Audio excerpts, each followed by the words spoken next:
పిఠాపురం నియోజకవర్గం టీడీపీ ఇన్ఛార్జ్ను ఆ పార్టీ అధిష్టానం మార్చింది. టీడీపీ ఇన్ఛార్జ్గా ఉన్న ఎస్వీఎస్ఎన్ వర్మను తప్పించింది అధిష్టానం. నియోజకవర్గంలో పార్టీ వ్యవహారాల కోసం ప్రత్యేక కమిటీని నియమిస్తున్నట్టు టీడీపీ తెలిపింది. ప్రస్తుతం నియమించిన ప్రత్యేక కమిటీ నియోజకవర్గంలోని పార్టీ బలోపేతం చేయడంతో పాటు జనసేన నేతలతో సమన్వయం చేసుకుంటూ ముందుకు సాగనుంది. ఈ నిర్ణయం ద్వారా కూటమిలో క్రమశిక్షణ ఉల్లంఘించేవారు ఎంతటి వారైనా సరే ఉపేక్షించేది లేదని టీడీపీ హైకమాండ్ స్పష్టమైన సంకేతాలు పంపింది. ఈ పరిణామంపై వర్మ వర్గీయులు ఎలా స్పందిస్తారనేది ఇప్పుడు పిఠాపురంలో ఆసక్తికరంగా మారింది.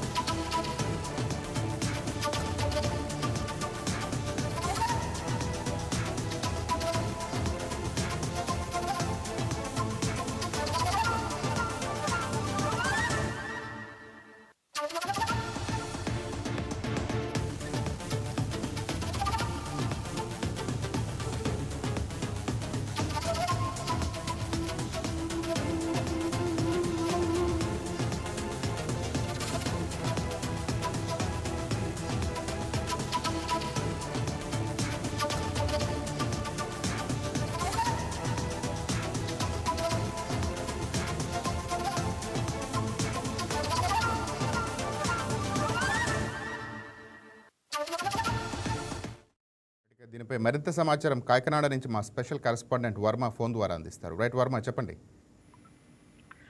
రాజేంద్ర, ఆంధ్రప్రదేశ్ రాజకీయాల్లో అత్యంత ప్రాధాన్యత కలిగిన పిఠాపురం నియోజకవర్గం ప్రస్తుతం టీడీపీలో పార్టీకి సంబంధించి కీలక పరిణామాలు చోటు చేసుకున్నాయని చెప్పాలి.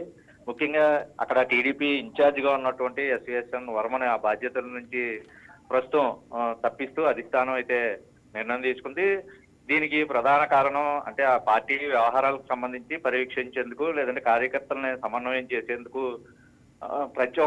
ప్రత్యేక కమిటీని వేయాలని టీడీపీ అధిష్టానం నిర్ణయం తీసుకోవడం. దానిలో భాగంగానే ప్రస్తుతం ఎందుకంటే గతంలో పోలిట్ బ్యూరోకి సంబంధించి రాష్ట్ర అధ్యక్ష కార్యదర్శులు అలాగే పార్టీకి సంబంధించి జాతీయ స్థాయిలో మార్పులు కూడా కొన్ని చోటు చేసుకున్న నేపథ్యంలో ఆ సమయంలో పిఠాపురం ఇన్ఛార్జిగా ఉన్నటువంటి వరంకి రాష్ట్ర ఉపాధ్యక్షుడిగా ఒక పదవి కల్పించడం అయితే జరిగింది. అయితే రాష్ట్ర ఉపాధ్యక్షుడిగా ఉంటే ఒక నియోజకవర్గానికే కాకుండా పూర్తి స్థాయిలో రాష్ట్ర వ్యాప్తంగా కూడా పర్యటనలు చేయవలసి ఉంటుంది. పార్టీ బలోపేతానికి కృషి చేయవలసిన పరిస్థితుల్లో ఒక విధంగా ఇది పదోన్నత లభించిన నేపథ్యంలో ఒక నియోజకవర్గానికే పరిమితం అయిపోయిన టీడీపీ వర్మ ప్రస్తుతం ఆ బాధ్యతల నుంచి అధిష్టానం అయితే తప్పించింది. ఇది ఆయన గతంలో ఫ్లెక్సీల వివాదానికి సంబంధించి ఏదైతే అధికారులతో వాగ్వాదం పాల్పడ్డారో దాని కారణంగానే చంద్రబాబు అసహనం వ్యక్తం చేశారు. దాని మూలంగానే టీడీపీ ఇన్ఛార్జిగా తప్పించారని ఒకవైపు దుష్ప్రచారం జరుగుతోంది. ఇదంతా నిజం కాదని చెప్పి స్వయంగా వర్మే కొద్దిసేపటి క్రితం మనకి సమాచారం కూడా తెలియజేశారు. అయితే పార్టీ బలోపేతానికి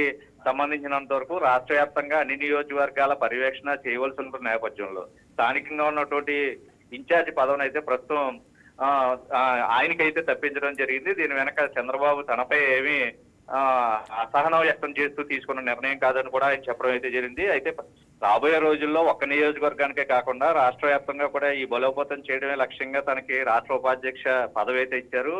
ఒకవేళ నిజంగా తనపై ఆగ్రహం వ్యక్తం చేస్తూ ఉంటే ఏంటక గతంలో ఆ రాష్ట్ర ఉపాధ్యక్ష పదవి కూడా ఇవ్వబోరు, ఇక్కడ టీడీపీ ఇన్ఛార్జిగా కూడా తప్పించేవారు అని ఆయన స్వయంగా వైకే టీవీకి అయితే చెప్పడం జరిగింది. అయితే క్షేత్రస్థాయిలో పార్టీ పట్టు తగ్గకుండా ఉండేందుకు పార్టీ ఎప్పటికప్పుడు వినూత్న మార్పులు అయితే చేస్తూ ఉంటుంది. దానిలో భాగంగానే ఈ మార్పులు కూడా జరిగాయి.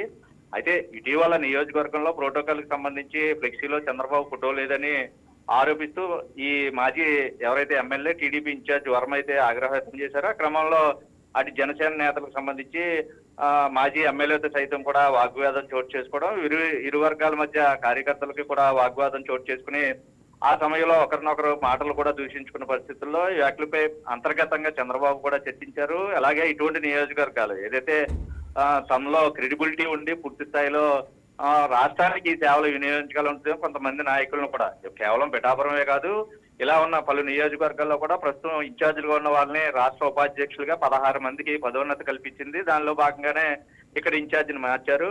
కానీ ఇక్కడ ఒక కమిటీ 3 సభ్యులు ఉన్నటువంటి ప్రత్యేక కమిటీని ఏర్పాటు చేసి ఆ కమిటీ ద్వారానే ఇక్కడ పార్టీ బలోపేతానికి అయితే కృషి చేస్తారని చెప్పి కూడా వైకే టీవీకి ప్రత్యేకించి వర్మ అయితే చెప్పడం జరిగింది. అయితే ఇదంతా బ్లూ మీడియా పూర్తిగా కూడా తనని చంద్రబాబు పూర్తిగా ఇన్ఛార్జ్ కింద తప్పించారు, తనకి ఇక్కడ నియోజకవర్గంలో పట్టు లేదంటూ కూడా దుష్ప్రచారం చేస్తుంది, ఇవన్నీ నమ్మొద్దని కూడా ఆయన స్వయంగా వెల్లడించడం అయితే జరిగింది. అయితే ప్రస్తుతం పిఠాపురం నియోజకవర్గం ఉప ముఖ్యమంత్రి పవన్ కళ్యాణ్ పోటీ చేసినప్పుడు కూడా తన సీటునే త్యాగం చేసి తన గెలుపులో కూడా పూర్తి సహకారం అందించినటువంటి వర్మకి ప్రస్తుతం ఎమ్మెల్యే చేస్తారని చంద్రబాబు కూడా హామీ ఇచ్చిన నేపథ్యంలో రాబోయే రోజుల్లో అది కూడా నెరవేరుతుంది, ఖచ్చితంగా నేను ఎమ్మెల్సీని అవుతానని కూడా ఆయన అయితే ఒకవైపు వెల్లడి చేస్తూ ఉన్నారు. నియోజకవర్గంలో ఏదైతే తన అధినాయకుడు ఫోటో లేదని వ్యతిరేకించాను తప్ప పూర్తిగా నేను జనసేన నాయకుల్ని విభేదించడం కానీ వాళ్ళతో కావాలని గొడవ పెట్టుకోవాలన్న ఉద్దేశాలు ఎప్పుడు నేను కానీ నా కార్యకర్తలు కానీ ఎప్పుడు చేయలేదని స్వయంగా కూడా వెల్లడి చేస్తున్న పరిస్థితులు అయితే ఉన్నాయి. అయితే ప్రస్తుతం పార్టీ బలోపేతానికి తీసుకున్నటువంటి నిర్ణయాల్లో భాగంగానే ప్రస్తుతం టీడీపీ ఇన్ఛార్జిగా అయితే వర్మని పిఠాపురం నియోజకవర్గం నుంచి తప్పించి రాష్ట్ర ఉపాధ్యక్షుడిగా ఆయనకి పదోన్నత అయితే కల్పించడం అయితే జరిగింది. ఈ విషయానికి సంబంధించి ఎటువంటి అనుమానాలు కూడా పెట్టుకోవద్దని స్వయంగా కూడా ఆయన వెల్లడి చేస్తున్నారు. ప్రస్తుతానికి పార్టీ మార్పులకు సంబంధించిన భాగంగానే ఈ కూర్పు అయితే చేపట్టినట్లుగా అయితే ఆయన స్వయంగా చెప్తున్నారు రాజేంద్ర. అంటే దీనిపైన ఎస్వీఎస్ వర్మ వర్గం ఏ విధంగా స్పందిస్తోంది, ఏమంటున్నారు? అయితే గతంలో ఫ్లెక్సీ వ్యవహారానికి సంబంధించి కావచ్చు, అక్కడ జనసేన నాయకులు కొంతమంది దురుసుగా ప్రవర్తించడం, ఏదైతే అక్కడ స్థానికంగా ఉండి పార్టీ బలోపేతాన్ని కృషి చేస్తూ తన సీటుని సైతం త్యాగం చేసినటువంటి వర్మకి సంబంధించినంత వరకు తొలుత సీటు ఎమ్మెల్యే సీటు కేటాయించలేనప్పుడు పవన్ కళ్యాణ్కి పొత్తులో భాగంగా పవన్ కళ్యాణ్ కూడా ఇంకా అక్కడ కేటాయిస్తారో లేదో తెలియకుండా ప్రస్తుతం పిఠాపురానికి సంబంధించినంత వరకు గడిచిన ఎన్నికల్లో ఆయనకి సీటు కేటాయించినప్పుడు కార్యకర్తలు కొంత ఆగ్రహం కూడా వ్యక్తం చేశారు.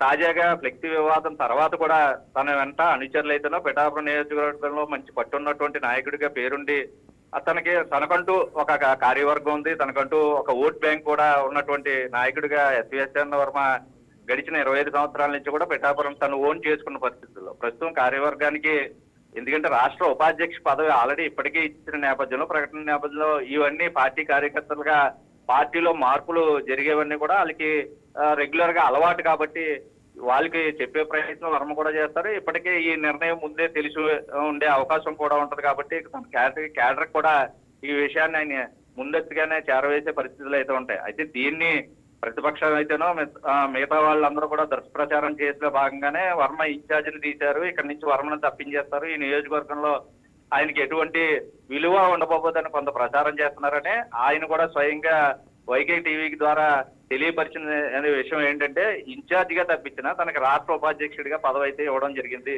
తనకి స్వయంగా చంద్రబాబు ఎమ్మెల్సీ హామీ ఇస్తారని కూడా చెప్పిన నేపథ్యంలో ఎవరు కూడా దీనిపై ఎటువంటి అనుమానాలు పెట్టుకోవద్దు, పార్టీలో తనకి తన కేడర్కి ఎప్పుడు సముచిత స్థానం ఉంటది, మన ద్వారా కూడా ఈ కార్యకర్తలకి అభిమానులకు కూడా తెలియపరచమని ఆయన స్వయంగా కూడా చెప్పడం అయితే జరిగింది. అయితే పార్టీ సంస్థాగత మార్పుల్లోనే తనని ప్రస్తుతం ఇన్ఛార్జిగా తప్పించారో ఇక్కడ ప్రత్యేకించి ఏదైతే కమిటీ ఏర్పాటు చేస్తారో అది కూడా ఆ కమిటీ మెంబర్లు కూడా స్థానికంగా ఉన్నటువంటి నేతలనే నియమించడం జరుగుతుంది. అంటే వర్మ అధిష్టానం వర్మ అనుచరులనే అక్కడ నియమించే అవకాశం అయితే ఎక్కువగా కనపడుతుంది. కాబట్టి పార్టీలో ఆయన కీలకంగా ఉన్నారు, రాష్ట్ర ఉపాధ్యక్షులుగా కూడా 16 మందిలో రాష్ట్రంలో ఉంటే 16 మంది ఉపాధ్యక్షులుగా ఉంటే అందులో వర్మ కూడా ఒకరుగా ఉన్న నేపథ్యంలో పూర్తిగా ఎటువంటి అనుమానాలకి తావులేదని కూడా ఆయన స్పష్టంగా తెలియజేయడం అయితే జరిగింది. కేడర్ మాత్రం పూర్తిగా ఇప్పటికే సమాచారం ఉంది, గతంలో కూడా ఇన్ఛార్జిలుగా మార్చిన తర్వాత పొలిట్ బ్యూరో సభ్యులుగా ఎదిగిన వాళ్ళు ఉన్నారు, ఇక్కడి నుంచి జాతీయ స్థాయిలో కార్యదర్శులుగా కూడా మార్పులు కూడా చోటు చేసుకున్నారు, వాళ్ళందరూ కూడా గతంలో వాళ్ళ నియోజకవర్గాలకి ఇన్ఛార్జీలుగా ఉన్న వాళ్ళే. అయితే ఇప్పుడు కూడా ఆ నియోజకవర్గాలకు సంబంధించి కూడా పార్టీ కొన్ని కమిటీలని వేయడం కూడా జరిగింది, దానిలో భాగంగానే పిఠాపురం నియోజకవర్గం కూడా వచ్చింది. అయితే ఇక్కడ ప్రత్యేకించి ఈ నియోజకవర్గం ఎక్కువ ప్రాధాన్యత కలిగింది, ప్రస్తుతం పవన్ కళ్యాణ్ అక్కడ ఉప ముఖ్యమంత్రిగా ఉన్నారు కాబట్టి చాలా మంది దుష్ప్రచారం చేస్తున్నారు, పవన్ కళ్యాణ్ చంద్రబాబుతో మాట్లాడారు, తనకు తలనొప్పిగా తయారయ్యారని కూడా చెప్తే చంద్రబాబు ఆగ్రహం వ్యక్తం చేసే తప్పించారని స్వయంగా ప్రచారం చేస్తున్నారు, వాటిని నమ్మొద్దని వర్మ స్వయంగా వెల్లడి చేస్తున్నారు. కేడర్ కూడా ఇప్పటికీ పార్టీ బలోపేతానికి రాష్ట్ర స్థాయిలో ఈయన సేవలు అవసరమనే ఉపాధ్యక్ష పదవి ఇచ్చారు కాబట్టి కేడర్ కూడా ప్రస్తుతం దాన్ని అర్థం చేసుకునే స్థాయిలో ఆయనకున్న కేడర్ కూడా బలోపేతంగానే ఉంటుంది, దీంట్లో ఎటువంటి అనుమానాలు పెట్టుకోవద్దని ఆయన కూడా స్వయంగా వెల్లడి చేస్తున్నారు. ఇది పెద్ద ఇష్యూగా చూడవలసిన పరిస్థితి లేదని భావించాల్సి ఉంటుంది Rajendra. Right, thank you Varma.